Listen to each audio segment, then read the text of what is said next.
അൽഹംദുലില്ലാ, അള്ളാഹുവിനാണ് സർവസ്തുതിയും. റമളാനിൻ്റെ ആത്മീയമായ തീരത്തിലൂടെ ഇത്രയും നാളുകളിൽ നമുക്ക് നടന്നു കയറാൻ സാധിച്ചു. നമ്മുടെ സമയം നമസ്കാരത്തിനായി, വിശുദ്ധ ഖുർആനിൻ്റെ പാരായണത്തിനായി നമുക്ക് നീക്കിവെക്കാൻ കഴിഞ്ഞു. നമ്മുടെ ഓരോ അവയവങ്ങളെയും അള്ളാഹുവിൻ്റെ മാർഗത്തിൽ സമർപ്പിക്കുവാനുള്ള പരിശീലന കളരിയായി റമളാനിനെ വരവേൽക്കാൻ നമുക്ക് സാധിച്ചു എന്ന് പറയുന്ന മഹാഭാഗ്യത്തിനാണ് അൽഹംദുലില്ലാ. നമ്മളിവിടെ കേട്ടതുപോലെ വിശുദ്ധ ഖുർആൻ പറഞ്ഞാലും മതിവരാത്ത, കേട്ടാലും മതിവരാത്ത, നമ്മൾ ഉൾക്കൊള്ളുകയാണെങ്കിൽ അതിൻ്റെ അനുഭവങ്ങളും ആസ്വാദനങ്ങളും ചരിത്രപരമായി ഒരിക്കലും തീരാത്തത്രയും വലുതാണ് എന്ന് ഓരോ വർഷത്തെയും ഖുർആൻ സമ്മേളനങ്ങൾ നമുക്ക് സാക്ഷ്യമാണ്. അങ്ങനെ അല്ലാഹു സുബ്ഹാനഹു വ തആല വിശ്വാസി സമൂഹത്തിന് വരദാനമായി തന്ന അനുഗ്രഹങ്ങളുടെയും പ്രതിഫലങ്ങളുടെയും പാപമോചനങ്ങളുടെയും നാളുകൾ റയ്യാൻ എന്ന കവാടം മലർക്കെ തുറന്നു വെച്ച് വിശ്വാസി സമൂഹത്തെ മാടി വിളിച്ചുകൊണ്ടിരിക്കുന്ന വളരെ മനോഹരമായ ദിനരാത്രങ്ങൾ. പടച്ച തമ്പുരാൻ ഓരോ നിമിഷവും അത് നിറഞ്ഞ ഭക്തിയോടുകൂടി, നിറഞ്ഞ മനസ്സാന്നിധ്യത്തോടുകൂടി, ആത്മാർത്ഥമായ നിയ്യത്തോടുകൂടി അതിൻ്റെ സമയങ്ങളെ ഉപയോഗപ്പെടുത്താൻ പടച്ച തമ്പുരാൻ നമുക്ക് തൗഫീഖ് നൽകി അനുഗ്രഹിക്കുമാറാകട്ടെ. റമളാൻ ഖുർആനിൻ്റെ മാസമാണ്. റമളാൻ തഖ്വയുടെ മാസമാണ്. റമളാൻ ബദറിൻ്റെയും മാസമാണ്. ഈ മൂന്ന് സംഗതികളെയും, ഖുർആനിനെ, ബദറിനെ, തഖ്വയെ, ഈ മൂന്ന് കാര്യത്തെയും ഒരൊറ്റ പദം കൊണ്ട് കണക്ട് ചെയ്താണ് വിശുദ്ധ ഖുർആൻ നമുക്ക് മുന്നിൽ അവതരിപ്പിച്ച് തന്നിട്ടുള്ളത്. ആ പദമാണ് ഫുർഖാൻ എന്ന് പറയുന്നത്. അപ്പൊ റമളാൻ ഖുർആനിന്റെ മാസമാണ്. ഷഹ്റു റമളാനല്ലദീ ഉൻസില ഫീഹിൽ ഖുർആൻ ഹുദൽ ലിന്നാസ് വബയ്യിനാത്തിൻ മിനൽ ഹുദാ വൽ ഫുർഖാൻ. അപ്പോൾ ഖുർആൻ സത്യവും അസത്യവും വിവേചിച്ചറിയുന്ന ഒരു ഗ്രന്ഥമായി ഫുർഖാൻ എന്നവിടെ പരാമർശിച്ചിട്ടുണ്ട്.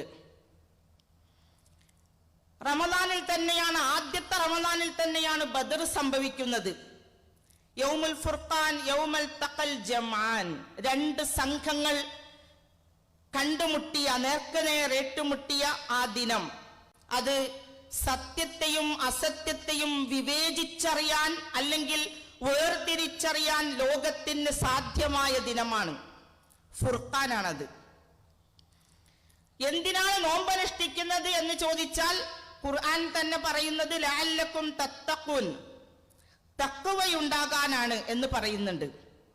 അല്ലാഹു സുബ്ഹാനഹു വ തആലയും പറയുന്നു, യാ അയ്യുഹല്ലദീന ആമനു ഇൻ തത്തഖുല്ലാഹ് യജ്അൽ ലക്കും ഫുർഖാന. നിങ്ങൾ അല്ലാഹുവിനെ സൂക്ഷിച്ചുകൊണ്ട്, അവന്റെ വിധിവിലക്കുകളെ പാലിച്ചുകൊണ്ട്, അവന്റെ കടുത്ത ശിക്ഷയെ സംബന്ധിച്ച് ജാഗ്രത പാലിച്ചുകൊണ്ട് നിങ്ങൾ നിങ്ങളുടെ ജീവിതത്തെ മുന്നോട്ട് നയിച്ചാൽ, തഖ്വയുള്ളവരായാൽ, യജ്അൽ ലക്കും ഫുർഖാന, നിങ്ങൾക്ക് സത്യവും അസത്യവും വിവേചിച്ചറിയുവാനുള്ള ഒരു ത്രാണി നിങ്ങൾക്കുണ്ടാകും. നമ്മൾ ജീവിച്ചു കൊണ്ടിരിക്കുന്ന കാലഘട്ടത്തിൽ നമ്മൾ അനുഭവിച്ചു കൊണ്ടിരിക്കുന്ന കാര്യങ്ങളെ നോക്കിയാൽ നമുക്കറിയാം, ഉമ്മത്തു മുസ്ലിമയ്ക്ക് പലപ്പോഴും സത്യവും അസത്യവും വേർതിരിച്ചറിയാനുള്ള കഴിവ് നഷ്ടപ്പെട്ടു പോയിരിക്കുന്നു.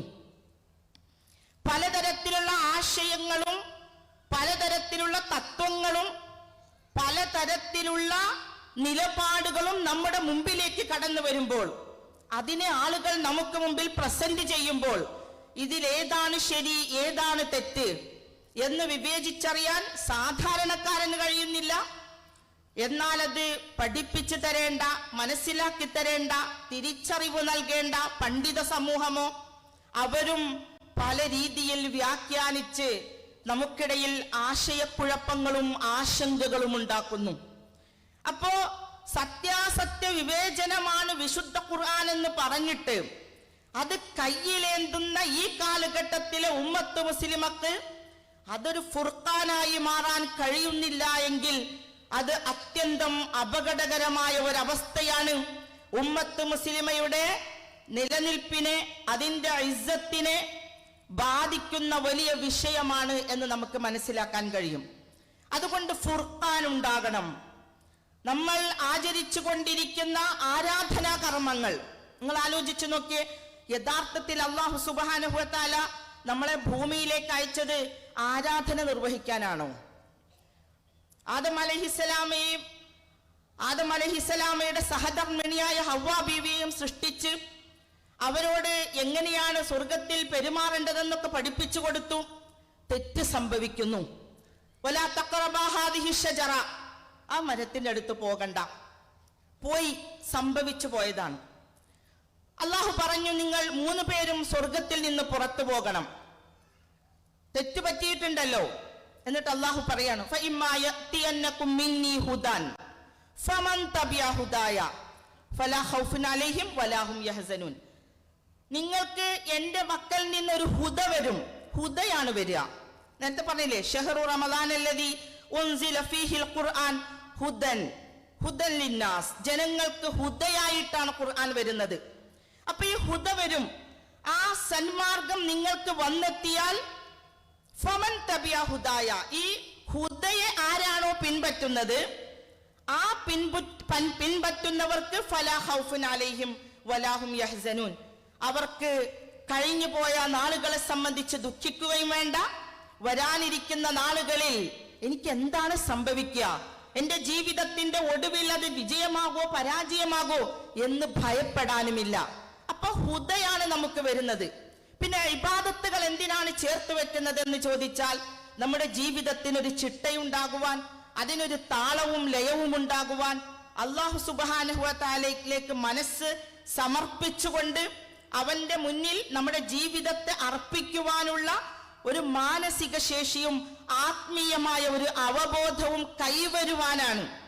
അപ്പോ ആരാധനകൾ യഥാർത്ഥത്തിൽ ജീവിതത്തെ നയിക്കുന്നതാക്കി നമ്മളെ മാറ്റാനാണ് വേണ്ടത്. അതുകൊണ്ടാണ് ഫുർഖാൻ ഒരിക്കലും നഷ്ടപ്പെടാത്തതായിരിക്കണം എന്ന് വിശുദ്ധ ഖുർആൻ തന്നെ പറഞ്ഞു വെക്കുന്നത്. അപ്പോ ഞാൻ നേരത്തെ പറഞ്ഞ ആ ഒരു സംഗതി നമ്മുടെ ഉള്ളിലുണ്ടാകണം. അതായത് ഖുർആനായിരുന്നാലും ബദറായിരുന്നാലും തഖ്വയായിരുന്നാലും സത്യാസത്യ വിവേചനം നമ്മളിൽ ഉണ്ടാക്കിയെടുക്കേണ്ടതാണ്. സത്യവും അസത്യവും നമുക്ക് വേർതിരിച്ചറിയാൻ കഴിയുന്നില്ലെങ്കിൽ, നമ്മുടെ നിലപാടുകളിൽ അത് വേർതിരിച്ച് മനസ്സിലാക്കാൻ കഴിയുന്നില്ലെങ്കിൽ, നമ്മുടെ ആചാരങ്ങളിൽ, അനുഷ്ഠാനങ്ങളിൽ, വസ്ത്രധാരണങ്ങളിൽ, സംസാരത്തിൽ ഒന്നും എന്താണ് സത്യമെന്നും അസത്യമെന്നും വേർതിരിച്ചറിയാൻ കഴിയുന്നില്ല എന്ന് വരികയാണെങ്കിൽ അത് നമ്മൾ നടത്തിയ ആരാധനകളെ നമുക്ക് വിലയിരുത്തേണ്ടി വരും. ഈ പറഞ്ഞതുപോലെ എവിടെയാണ് ഫുർഖാനിനെ മാറ്റി നിർത്തപ്പെട്ടത് എന്ന് ചിന്തിക്കേണ്ടി വരും. അത് നമ്മൾ ശ്രദ്ധിക്കണം. ഫുർഖാൻ വളരെ പ്രധാനപ്പെട്ടതാണ്. പ്രത്യേകിച്ചും ഈ കാലഘട്ടത്തിൽ, നബി സല്ലല്ലാഹു അലൈഹി വസല്ലമയുടെ കാലഘട്ടത്തിൽ ഉണ്ടായിരുന്നത് യുദ്ധങ്ങളാണ്. 2 വിഭാഗമായി തിരിഞ്ഞുള്ള സംഘട്ടനമാണ്. നമ്മൾ ജീവിക്കുന്ന കാലഘട്ടത്തെ സംബന്ധിച്ചിടത്തോളം ഒരു ജനാധിപത്യ സംവിധാനവും ആധുനിക സംവിധാനങ്ങളുമായതുകൊണ്ട് ഇവിടെ നേർക്കുനേരെ ആയുധ സംഘട്ടനങ്ങളല്ല, നമ്മൾ ആശയപരമായിട്ടാണ് സംഘട്ടനങ്ങൾ നടക്കുന്നത്. ഇസ്ലാമിനെ തകർക്കുവാൻ, ഇസ്ലാമിനെ സംബന്ധിച്ച് ചിന്തകളിൽ കുഴപ്പങ്ങൾ ഉണ്ടാക്കുവാൻ, ഇസ്ലാമിനെ കുറിച്ച് ആശങ്കകൾ ഉണ്ടാക്കുവാൻ അവർ നേരിടുന്നത് ആയുധങ്ങളല്ല, ആശയങ്ങളാണ്. അപ്പൊ ആശയങ്ങളെ നേരിടേണ്ടി വരുമ്പോൾ തീർച്ചയായും അവിടെ ഫുർഖാനിന്റെ ഒരു മനസ്സ് സത്യവിശ്വാസി സമൂഹത്തിന് ഉണ്ടായിരിക്കേണ്ടത് വളരെ അനിവാര്യമാണ് എന്ന് നാം ഓർമ്മിക്കണം. റമദാനും ഖുർആനും യഥാർത്ഥത്തിൽ ഇണപിരിയാനാകാത്ത ഒരിക്കലും ഇഴപിരിക്കാനാകാത്തതുമായ ബന്ധം നമുക്ക് കാണാൻ കഴിയും. അതുകൊണ്ടാണ് റമദാനിൽ ഖുർആൻ ഇറങ്ങി എന്നതുകൊണ്ടാണ് റമദാനിനെ നമ്മൾ അവിടെ എടുത്തു പറയുന്നത്. അതിന് വേറെ ഏതെങ്കിലും മാസത്തിലായിരുന്നുവെങ്കിൽ അതാകുമായിരുന്നു പരിശുദ്ധമായ മാസം. എല്ലാ വേദഗ്രന്ഥങ്ങളും അല്ലാഹു സുബ്ഹാനഹു വ തആലയുടെ അടുക്കൽ നിന്ന് വന്ന എല്ലാ വേദഗ്രന്ഥങ്ങളും റമദാനിലാണ് അവതരിപ്പിക്കപ്പെട്ടത് എന്ന് ചരിത്രത്തിൽ നമുക്ക് കാണാൻ കഴിയും. അപ്പോ ഞാൻ പറഞ്ഞു വന്നത് എന്താന്ന് ചോദിച്ചാൽ, വിശുദ്ധ ഖുർആനിനെ സംബന്ധിച്ചിടത്തോളം അത് അള്ളാഹുവിന്റെ അടുക്കൽ നിന്നുള്ള നമുക്കുള്ള ചില സന്ദേശങ്ങളാണ്. നമുക്കറിയാലോ, കുറച്ചു കാലം മുമ്പ് വരെ നമ്മൾ ഈ മൊബൈലും അതുപോലെ തന്നെ ഇൻഫർമേഷൻ ടെക്നോളജിയും ഒക്കെ വരുന്നതിന് മുമ്പേ നമ്മൾ എന്താണ് വിവരങ്ങൾ കൈമാറാൻ വേണ്ടി ഉപയോഗിച്ചിരുന്നതെന്ന് ചോദിച്ചാൽ നമ്മൾ കത്തുകളായിരുന്നു. സന്ദേശങ്ങൾ എഴുതിയാണ് നമ്മൾ അറിയിക്കുക. അങ്ങനെ തന്നെയാണല്ലോ. അപ്പോൾ നമ്മൾ പ്രവാസികളായിട്ടുള്ള ആളുകൾക്ക് അവരുടെ കുടുംബങ്ങളിലേക്ക് ഒരു വിവരം അറിയിക്കാൻ അവർ എഴുത്തുകളാണ് എഴുതുക. ആ എഴുത്തുകളെ കാത്തിരിക്കുന്ന ഒരു വിഭാഗം നാട്ടിലുണ്ടായിരിക്കും. നാട്ടിൽ നിന്ന് വരുന്ന സന്ദേശങ്ങളെ അറിയുവാനും വായിക്കുവാനുമുള്ള അമിതമായ ആഹ്ലാദത്തോടെ പ്രവാസ ലോകത്തും ആളുകൾ ഉണ്ടാകും. അപ്പോ നമ്മുടെ ആശയങ്ങളെ നമ്മൾ അങ്ങനെയാണ് അന്ന് കൈകാര്യം ചെയ്തിരുന്നത്. അല്ലാഹു സുബ്ഹാനഹു വ തആല വിശുദ്ധ ഖുർആനിൽ പറയാണ്, അല്ലാഹു നസ്സല അഹ്സനൽ ഹദീസി കിതാബ. നിങ്ങൾ ആലോചിച്ചൊക്കെ, ഏറ്റവും നല്ല വർത്തമാനങ്ങൾ അല്ലാഹു സുബ്ഹാനഹു വ തആല ഈ വിശുദ്ധ ഖുർആനിലൂടെ ഇറക്കി തന്നിരിക്കുകയാണ്. ഇപ്പൊ സന്ദേശങ്ങൾ അത് നമുക്കുള്ളതാണ് എന്ന് അറിയുമ്പോൾ അത് കേൾക്കാനുള്ള, അത് അറിയാനുള്ള, അത് മനസ്സിലാക്കാനുള്ള, അത് പഠിക്കാനുള്ള ഒരു ആവേശവും അത്യുത്സാഹവും അതുമായി ബന്ധപ്പെട്ട് സമയം ചെലവഴിക്കുവാനുള്ള ഒരു കരുതലും യഥാർത്ഥത്തിൽ വിശ്വാസി സമൂഹത്തിന്റെ ഭാഗത്ത് നിന്ന് ഉണ്ടാകേണ്ടതാണ്. പലപ്പോഴും നമുക്കറിയാം, വിശുദ്ധ ഖുർആൻ പാരായണം ചെയ്യുക എന്നതിനപ്പുറത്തേക്ക് നമുക്ക് വിശുദ്ധ ഖുർആനുമായി വലിയ ബന്ധമൊന്നും ഉണ്ടാവില്ല. നിങ്ങൾ ആലോചിച്ച് നോക്കിയ, പ്രത്യേകിച്ച് ഞാൻ പലരോടും ചോദിച്ചതിൽ നിന്ന് എടുത്ത ഒരു ആകത്തുകയായി പറയാണ്, പലപ്പോഴും പുരുഷന്മാർ വിശുദ്ധ ഖുർആൻ പാരായണം ചെയ്യുന്നതിൽ പിറകിലായിരിക്കും. കാരണം അവരുടെ ജോലി തിരക്കുകള്, പിന്നെ അത് കഴിഞ്ഞ് വീട്ടിലെത്തി തറാവീഹിന് പോയി സ്ത്രീകളോട് ചോദിച്ചാൽ അറിയാം, ഒത്ത് കുറവാണ്. ഇനി പെണ്ണുങ്ങളെ ഭാഗം നോക്കിയാലോ, അവർക്ക് അങ്ങനെ ഖുർആൻ ഓതലാണ് ഒരു ഹരം. ഖുർആൻ ഓതിയാ മതി. പലരും എങ്ങനെയാന്ന് ചോദിച്ചാൽ, ഖുർആനുമായുള്ള ബന്ധം ഒരു സൂറത്തുൽ വാക്കിയ, സൂറത്തുൽ മുൽക്ക്, സൂറത്തുർ റഹ്മാൻ, ഇങ്ങനെ കുറച്ച് സൂറത്തുകളിൽ മാത്രം ഒതുക്കി ഖുർആനിന്റെ ഒരു സന്തോഷത്തിൽ നിൽക്കുന്നത് നമുക്ക് കാണാൻ പറ്റും. അതിനൊക്കെ അപ്പുറത്തേക്ക് വിശുദ്ധ ഖുർആനിനെ ഉൾക്കൊള്ളാനും പഠിക്കുവാനുമുള്ള ആളുകളുടെ എണ്ണം വളരെ കുറവായിരിക്കും. അത് യഥാർത്ഥത്തിൽ നമ്മുടെ സമൂഹത്തിന് അല്ലെങ്കിൽ നമ്മുടെ സമുദായത്തിന് വന്നുപോയ അപജയങ്ങളിൽ വളരെ പ്രധാനപ്പെട്ടതാണ്. വിശുദ്ധ ഖുർആനിനെ അതിന്റെ തനതായ രൂപത്തിൽ മനസ്സിലാക്കി പഠിക്കുക എന്ന് പറയുന്നത് നേരത്തെ ഷിഹാബ് സാഹിബ് പറഞ്ഞതുപോലെ ഒരു ഫർള് ഐനായ കാര്യമാണ്. കാരണം എന്താണ് പറയുന്നത് എന്നറിയണല്ലോ. ഇപ്പൊ അടുത്ത് എൻ്റെ ഒരു അയൽവാസിയുണ്ട്. ഞങ്ങളൊരിക്കൽ ഒരു മാർച്ച് മാസത്തിൽ ഇങ്ങനെ സംസാരിക്കുകയാണ്. അപ്പൊ പറഞ്ഞു, കിണറിലൊക്കെ വെള്ളം ഇങ്ങനെ കുറഞ്ഞു വരുന്നുണ്ട്, എന്താ ചെയ്യാ, ഇനി ഏപ്രിലും മെയ് ഒക്കെ കഴിയണ്ടേ എന്നതാണ് വിഷയം ഞങ്ങളിടയിലുള്ള. ഞാൻ പറഞ്ഞു, അപ്പോഴാണ് നമുക്ക് സൂറത്തുൽ മുൽക്കിലെ അവസാനത്തെ ആയത്തുണ്ടല്ലോ, നിങ്ങളുടെ കിണറിലെ വെള്ളം വറ്റിയാൽ ആരാണ് നിങ്ങൾക്ക് ഉറവ ഉണ്ടാക്കി തരിക. അങ്ങനെയൊക്കെ പറയണ കേൾക്കുമ്പോ തന്നെ ബേജാറോ, ആരാ നമുക്ക് വെള്ളം തരിക? നമ്മളെ വീട്ടില് അരി സാധനങ്ങളില്ലെങ്കിൽ, നമുക്ക് കാശില്ലെങ്കിൽ ആരോടെങ്കിലും കടം വാങ്ങിയിട്ട് അരിയും സാധനമൊക്കെ വാങ്ങിക്കാൻ പറ്റും. പക്ഷേ കിണറിലെ ഉറവ വറ്റിയാൽ ആരാണ് ഉറവ ഉണ്ടാക്കി തരിക എന്ന ചോദ്യം നമ്മുടെ ഉള്ളിൽ ഇങ്ങനെ കിടക്കല്ലേ. അപ്പൊ ആ സഹോദരി ചോദിക്കണം, നമ്മളെ കിണറിന്റെ കാര്യമൊക്കെ ഖുർആനിൽ പറഞ്ഞിട്ടുണ്ടാ? ഞാനിത് പറഞ്ഞത് എന്തിനാന്ന് ചോദിച്ചാൽ, അത്രമാത്രം വിശുദ്ധ ഖുർആൻ നമ്മോട് ചേർന്ന് നിന്ന് നമ്മെ സംബന്ധിച്ച്, നമ്മുടെ അനുഗ്രഹങ്ങളെ കുറിച്ച്, നമ്മുടെ വർത്തമാനങ്ങളെ പറ്റി, നമ്മുടെ ജീവിതത്തെ പറ്റി പറയുന്നു എന്ന് പറയുന്നതിനെ ഉൾക്കൊള്ളാനുള്ള മാനസികാവസ്ഥയിലേക്ക് ഉമ്മത്ത് മുസ്ലിമ കടന്നു വന്നിട്ടില്ല എന്ന് ഓർമ്മപ്പെടുത്താൻ വേണ്ടിയാണ്. അപ്പൊ അതുകൊണ്ട് വിശുദ്ധ ഖുർആനിനെ അങ്ങനെ തന്നെ പഠിക്കാൻ നമുക്ക് കഴിയണം.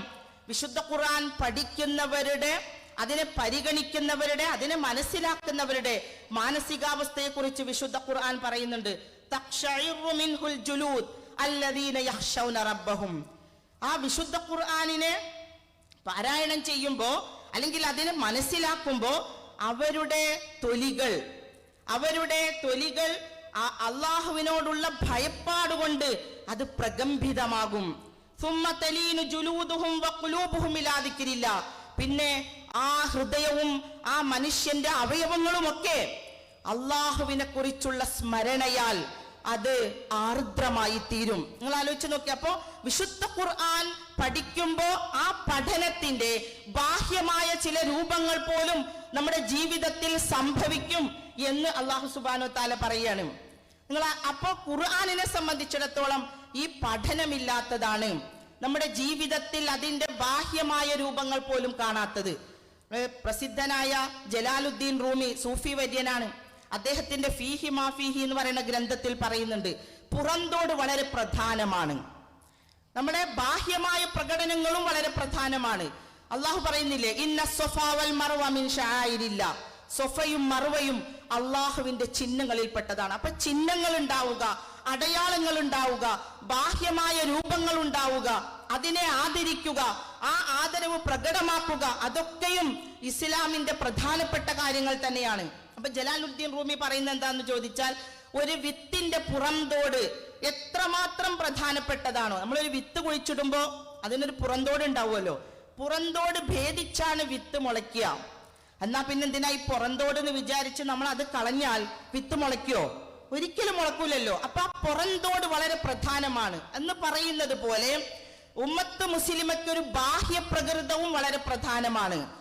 നമ്മളെ കാണുമ്പോൾ, നമ്മുടെ ജീവിതവുമായി മറ്റുള്ളവരെ ഇടപഴകുമ്പോൾ, നമ്മുടെ വസ്ത്രധാരണത്തിലൂടെ, നമ്മുടെ സംസാരത്തിലൂടെ, ഇടപഴകലുകളിലൂടെ, സാമ്പത്തികമായ വിനിമയങ്ങളിലൂടെ ആളുകൾക്ക് ഇസ്ലാമിന്റെ മനോഹാരിത കാണിച്ചു കൊടുക്കാൻ കഴിയുക, അത് വളരെ പ്രധാനമാണ്.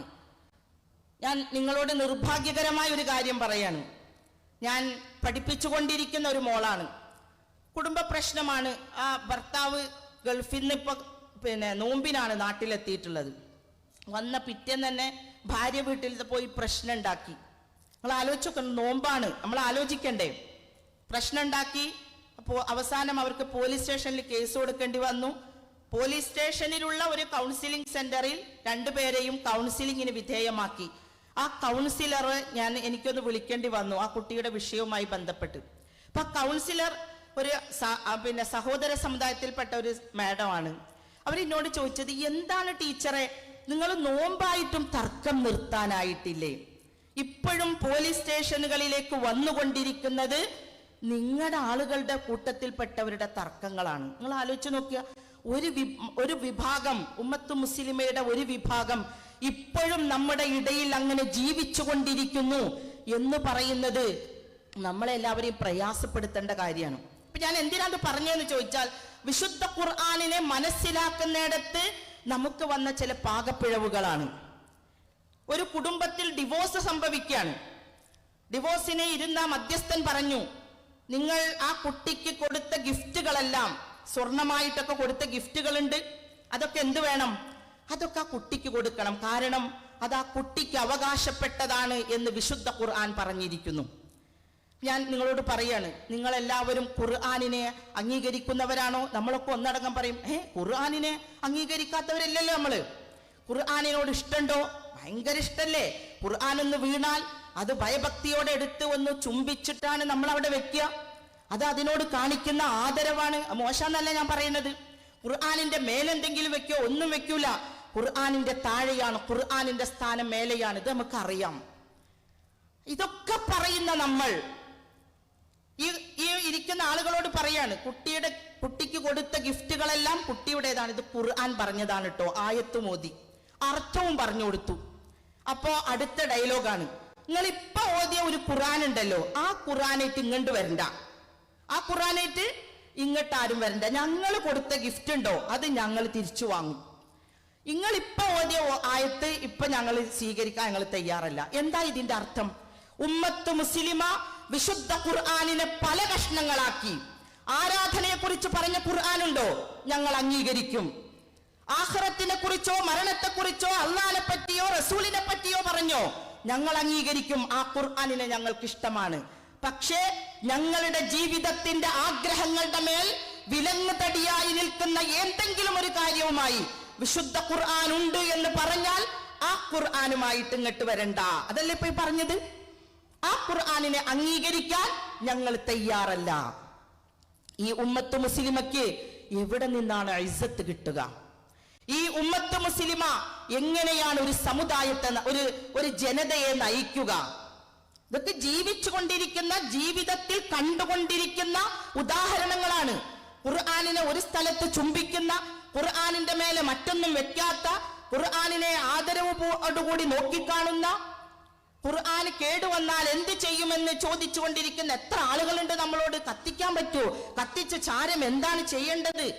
ഇതൊക്കെ ചോദിക്കുന്ന ഉമ്മത്ത് മുസ്ലിമയാണ് നമ്മുടെ ആഗ്രഹങ്ങൾക്ക് എതിരായി വരുന്നു എന്നറിയുമ്പോൾ നിഷ്കരുണം, യാതൊരു തരത്തിലുള്ള ഭയവുമില്ലാതെ വിശുദ്ധ ഖുർആനിനെ തള്ളിപ്പറയുവാൻ തയ്യാറാണ് എന്നത് നമ്മളെ ജീവിക്കുന്ന ഉദാഹരണങ്ങളാണ്. ആത്മപരിശോധന നടത്തണം. വിശുദ്ധ ഖുർആനിനെ പലതാക്കി മുറിച്ച് അതിൽ ചിലത് മാത്രം അംഗീകരിക്കുന്നവരും ചിലതിനെ തള്ളിക്കളയുന്നവരുമാണോ നമ്മൾ? ഈ റമദാനിന്റെ രാത്രികളിൽ, പകലുകളിൽ, ആരാധനാവേളകളിൽ, ആരാധനകൾക്കിടയിലുള്ള സമയങ്ങളിൽ ആലോചിക്കണം, എങ്ങനെയാണ് ഞാനും എന്റെ പരിശുദ്ധ ഖുർആനും തമ്മിലുള്ള ബന്ധം? നേരത്തെ ഷിഹാബ് സാഹിബ് പറഞ്ഞിട്ടുണ്ടായിരുന്നു, ആ നിയമങ്ങളോട് ഒരു വെറുപ്പ് തോന്നിയാൽ പോലും അത് കുഫറായി മാറും. അപ്പൊ നമ്മൾ എവിടെയാ നിൽക്കുന്നത് എന്നത് പുനരാലോചനയ്ക്ക് വിധേയമാക്കേണ്ടതാണ്. അതുകൊണ്ടാണ് അല്ലാഹു സുബ്ഹാനഹു വതആല പറഞ്ഞത്, ലൗ അൻസൽനാ ഹാദൽ ഖുർആന അലാ ജബലിൻ ലറഅയ്തഹു ഖാശിഅൻ മുതസദ്ദിയൻ മിൻ ഖശിയത്തില്ലാ. ഈ ഖുർആൻ ഒരു പർവ്വതത്തിന്റെ മേലെ ഇറങ്ങിയാൽ, ഉപമാലങ്കാരക്കായിട്ട് പറഞ്ഞതാണ്, ആ പർവ്വതം എന്താകും? പൊടിഞ്ഞു പോകും. ആ പർവ്വതത്തിന് താങ്ങാൻ കഴിയില്ല. ഈ വിശുദ്ധ ഖുർആൻ കൽബിലേക്ക് ഇറങ്ങിപ്പോകുന്ന, കൽബിലേക്ക് ഇറക്കുന്ന നമ്മളെ സംബന്ധിച്ചിടത്തോളം നമ്മുടെ മനസ്സിനകത്തുള്ള പല ജബലുകളും, പല കല്ലുകളും, പല ഒരിക്കലും മാറാത്ത സ്വഭാവങ്ങളുമൊക്കെ പൊടിഞ്ഞില്ലാതാവണം. നമ്മുടെ ചില കാർക്കശ്യങ്ങൾ അലിഞ്ഞില്ലാതാകണം. അവിടെ വിശുദ്ധ ഖുർആനിനെ സ്ഥാപിക്കാൻ നമുക്ക് കഴിയണം. ഇത് വിശുദ്ധ ഖുർആനോടുള്ള നമ്മുടെ സമീപനമായിരിക്കണം. ഈ സമീപനത്തെ കുറിച്ചാണ് പറയുന്നത്. ഖുർആൻ ഉണ്ടല്ലോ, അത് സത്യവിശ്വാസികൾ കേട്ടാൽ മാത്രല്ല, സത്യവിശ്വാസികളല്ലാത്ത ആളുകൾ കേട്ടാലും വിശുദ്ധ ഖുർആനിനോട് അവരുടെ സമീപനം എന്തായിരിക്കുമെന്ന് ഖുർആൻ തന്നെ പറയുന്നുണ്ട്. വഇദാ സമിഉ മാ അൻസല ഇലാ റസൂലി തറാ അയുനുഹും തഫീദു മിനദ്ദമ. അതായത് അള്ളാഹുവിന്റെ പ്രവാചകനിലേക്ക് ഇറക്കപ്പെട്ട ഇത് അവർ കേട്ടാൽ, അവർ പോലും കേട്ടാൽ അവരുടെ കണ്ണുകളിൽ നിന്ന് കണ്ണുനീർ ഒഴുകി വരും. ഏതുപോലെ തഫ്സീറിലൊക്കെ കാണാം, പുഴയിൽ നിന്ന് വെള്ളമൊഴുകുന്നത് പോലെ, പാത്രത്തിൽ നിന്ന് വെള്ളമൊഴിക്കുന്നത് പോലെ അവരുടെ കണ്ണുകളിൽ നിന്ന് ധാരധാരയായി കണ്ണുനീര് വരും. മിമ്മാ അറഫഹാ മിനൽ ഹഖ്, ആ യാഥാർത്ഥ്യത്തെ അവർക്ക് മനസ്സിലായത് കാരണത്താൽ. അപ്പോ വിശുദ്ധ ഖുർആൻ അങ്ങനെയാണ്. അതിനെ ആരാണോ കേൾക്കുന്നത് അതിന് വിശ്വാസിയാകണമെന്ന് പോലും നിർബന്ധമില്ല എന്ന് ഖുർആനിക സൂക്തങ്ങൾ വെച്ചുകൊണ്ട് നമുക്ക് മനസ്സിലാക്കാൻ കഴിയും. അപ്പോൾ വിശുദ്ധ ഖുർആനിനെ ഈ രൂപത്തിലേക്ക് മനസ്സിലാക്കിയെടുക്കാൻ, അതിനെ പഠിക്കുവാനുള്ള ഒരു അവസ്ഥയിലേക്ക്, സാഹചര്യത്തിലേക്ക്, മാനസികമായ അവസ്ഥയിലേക്ക് വളരാൻ നമുക്ക് കഴിയണം എന്നത് വളരെ പ്രധാനപ്പെട്ട ഒരു സംഗതിയാണ്. നമ്മൾ ജീവിച്ചുകൊണ്ടിരിക്കുന്ന കാലഘട്ടം നമുക്കറിയാം. ഒട്ട് മിക്ക സംഗതികളും നമ്മളെ അസ്വസ്ഥപ്പെടുത്തിക്കൊണ്ടിരിക്കുന്നതാണ്. കേരളീയ സമൂഹം ഈ നോമ്പിലേക്ക് കടന്നത് തന്നെ നമ്മളെപ്പോലെ നോമ്പനുഷ്ഠിക്കേണ്ട, നമ്മളെപ്പോലെ തന്നെ ആരാധനകളിൽ സമാധാനത്തോടെ തയ്യാറാകേണ്ട രണ്ട് കുടുംബങ്ങളുടെ കണ്ണുനീര് നമ്മുടെ മുന്നിലുണ്ട്. ജലാലുദ്ദീൻ റൂമി പറയാണ്, മുഹമ്മദ് അറേബ്യയിൽ ജനിക്കുന്നു. മുഹമ്മദിന്റെ മനസ്സിൽ ഒരു നോവ് ഉണ്ടാകുന്നു. നോവ് എന്ന് പറഞ്ഞാൽ വേദന. ആ നോവ് മുഹമ്മദിന്റെ മനസ്സിൽ ഉണ്ടാവുക മാത്രല്ല, ആ നോവ് വളരുകയാണ്. മുഹമ്മദിന്റെ ഉള്ളിൽ ഒരു നോവ് വളരുന്നു. ആ നോവ് സിരകളിലാകെ പടരുന്നു. എന്താണ് ആ നോവ്? മുഹമ്മദ് ചുറ്റും നോക്കിയപ്പോൾ മുഹമ്മദിന്റെ ജനത അത്ര തൃപ്തികരമല്ല. അവർക്ക് സത്യം എന്താണ്, അസത്യം എന്താണെന്ന് തിരിച്ചറിയാനാകുന്നില്ല. കഅബയെ വിവസ്ത്രരായി വലം വെക്കുന്ന നിർലജ്ജതയുള്ള ഒരു സമൂഹം, വീട്ടിൽ ഒരു ഭാര്യയുണ്ടായിരിക്കെ അനേകം സ്ത്രീകളുമായി സഹശയനം നടത്തുന്ന ഒരു ജനത, കുടുംബത്തിനകത്ത് സമാധാനമില്ല, സ്ത്രീകൾക്ക് സ്ഥാനമില്ല, പെൺകുട്ടികൾക്ക് ജനിച്ചാൽ തന്നെ ജീവിക്കാനുള്ള അവകാശമില്ല, കുടുംബത്തിൽ കൂടിയാലോചന സംവിധാനങ്ങളില്ല, സമൂഹത്തിലാണെങ്കിൽ ഇതുപോലെ കള്ളും പെണ്ണും യുദ്ധവുമായി ആകെ അസ്വസ്ഥമായ ഒരു അവസ്ഥ. മുഹമ്മദിന്റെ ഉള്ളിൽ വളർന്ന നോവാണത്. ഈ നോവ് വളർന്ന് വളർന്ന് മുഹമ്മദ് ഹിറാ ഗുഹയിലെത്തുന്നു. ഹിറാ ഗുഹയിൽ പ്രാർത്ഥനാ നിർഭരനായ മുഹമ്മദ് എന്താണ് പ്രാർത്ഥിക്കേണ്ടത് അറിഞ്ഞൂടാ, ആരോടാ പ്രാർത്ഥിക്കേണ്ടത് അതും അറിയില്ല, എന്ത് പ്രാർത്ഥിക്കണം, എവിടെ തുടങ്ങണം ഒന്നും അറിയാത്ത മുഹമ്മദ്. പക്ഷേ മുഹമ്മദ് ആ നോവിനെ അങ്ങനെ വളരാൻ അനുവദിക്കാതെ ഹിറാ ഗുഹയിൽ തനിക്ക് പറ്റിയ രൂപത്തിൽ പ്രാർത്ഥിച്ചു കൊണ്ടിരിക്കുന്നു. നോവിനൊടുവിൽ ഒരു മുഹമ്മദിൽ പ്രവാചകൻ ജനിക്കുന്നു. അത് ജലാലുദ്ദീൻ റൂമി പറഞ്ഞതാണ്. നോവിനൊടുവിൽ ആ ഹിറാ ഗുഹയിൽ നിന്ന് മുഹമ്മദ് മുസ്തഫ സ്വല്ലല്ലാഹു അലൈഹി വസല്ലം ഒരു പ്രവാചകൻ ജനിക്കുന്നു. ഞാനിത് എന്തിനാ പറഞ്ഞെന്ന് ചോദിച്ചാൽ, നമ്മൾ ജീവിക്കുന്ന കാലഘട്ടവും ഇങ്ങനെ തന്നെയാണ്. സത്യവും അസത്യവും വിവേചിച്ചറിയാനാകാത്ത ഒരു സമൂഹം. നമ്മൾ ആലോചിച്ച് നോക്കിയാൽ, നമ്മൾ വിചാരിച്ച് സോഷ്യൽ സയൻസിലൊക്കെ നമ്മൾ പഠിച്ചിട്ടുണ്ടായിരുന്നു, ഇപ്പോ പുരോഗമനം ഉള്ള ജനതയാണ്. പണ്ടത്തെ ആളുകള് ഇല കൊണ്ടാണ് വസ്ത്രം ധരിച്ചിരുന്നത്. ഇപ്പൊ നമ്മള് പുരോഗതിയിലേക്ക് വന്നപ്പോ പരിഷ്കൃത ജനത എന്നാണ് നമ്മളെ പേര്. അപ്പൊ നമ്മളൊക്കെ വസ്ത്രം ധരിച്ചിട്ടാണ്. അപ്പൊ നമ്മൾ വിചാരിച്ച് ഇനി ആരും അങ്ങനെ വസ്ത്രം ധരിക്കാത്തവരൊന്നും നാട്ടിലുണ്ടാവില്ല എന്ന്. പക്ഷെ വീണ്ടും വിവസ്ത്രരായ ആളുകളെ കുറിച്ച് നമ്മൾ കണ്ടുകൊണ്ടിരിക്കുന്നു, കേട്ടുകൊണ്ടിരിക്കുന്നു. വീണ്ടും നിർലജ്ജതയിലേക്ക് നമ്മൾ വന്നുകൊണ്ടിരിക്കുന്നു. കുടുംബങ്ങളൊക്കെ അസ്വസ്ഥമാണ്. എല്ലാവരും പരസ്പരം പറഞ്ഞില്ലെങ്കിലും ഭാര്യയും ഭർത്താവും അടുത്തടുത്തിരുന്നു കൊണ്ട് തന്നെ ഇതുമാതിരിയുള്ള പ്രവാചകന്റെ കാലഘട്ടത്തിൽ ഉണ്ടായിരുന്നത് പോലെയുള്ള പ്രവർത്തനങ്ങളിലാണ്. നമ്മുടെ ഉള്ളിൽ വിശ്വാസി എന്ന നിലയ്ക്ക് ഒരു നോവ് വളരുന്നുണ്ടോ എന്ന് ആത്മപരിശോധന നടത്തണം. നോവ് വളരൽ അതിപ്രധാനമാണ്. കാരണം നബി സല്ലല്ലാഹു അലൈഹി വസല്ലമയുടെ അനുയായികൾക്ക് നബി സല്ലല്ലാഹു അലൈഹി വസല്ലം വസിയത്തായി തന്നതാണ്, നിങ്ങൾ ഈ അള്ളാഹുവിന്റെ ദീനിനെ ഈ ജനങ്ങൾക്ക് എത്തിച്ചു കൊടുക്കണം എന്ന് പറയുന്നത്. അതുകൊണ്ട് സമൂഹത്തെക്കുറിച്ചൊരു നോവ് നമ്മുടെ ഉള്ളിൽ വളരണം.